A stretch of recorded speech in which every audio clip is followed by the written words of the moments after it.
যেহেতু হাঁটা চলা সেরকম করি না, সেই জন্য মার এই ব্যালকনিটাই আমার এখন স্থান হয়েছে।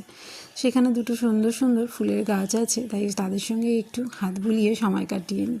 কারণ আমার ফুল আর গাছ ভীষণ ভালো লাগে। মার এখানে এলে আমি সবসময় ছাদেই দৌড়ই সবার আগে।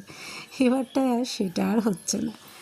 যাই হোক, বারান্দায় দাঁড়িয়ে বেশ খানিকটা সময় কাটিয়ে নিই। ওখানেই একটু হাঁটাচলা করি প্রতিদিন। সকালবেলা উঠে ওখানেই কিছুক্ষণ বসে থাকি ঠান্ডা হাওয়াতে।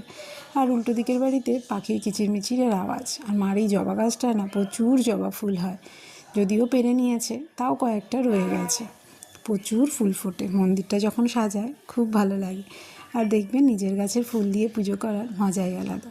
আর এই যে এখানে দাঁড়িয়ে দাঁড়িয়ে সেই সবই কথাগুলো বলছিলাম।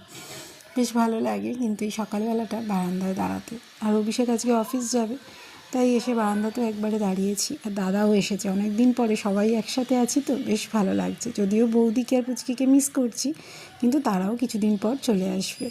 যাই হোক, এই উঠে গল্প করতে করতে অভিষেক খাওয়া দাওয়া করে অফিস বেরিয়ে যাচ্ছে, তাই একটু বারান্দায় এসে দাঁড়ালাম। ও চলে গেলে আবার কি সেই হয় বিছানা, নয় ঘরের মধ্যে একটু হাঁটা চলা।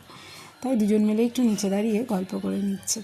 এইভাবেই দিনগুলো কাটছে। যদিও মাঝে মাঝে ভীষণ খারাপ লাগছে, কারণ এভাবে তো থাকার মানুষ আমি নই।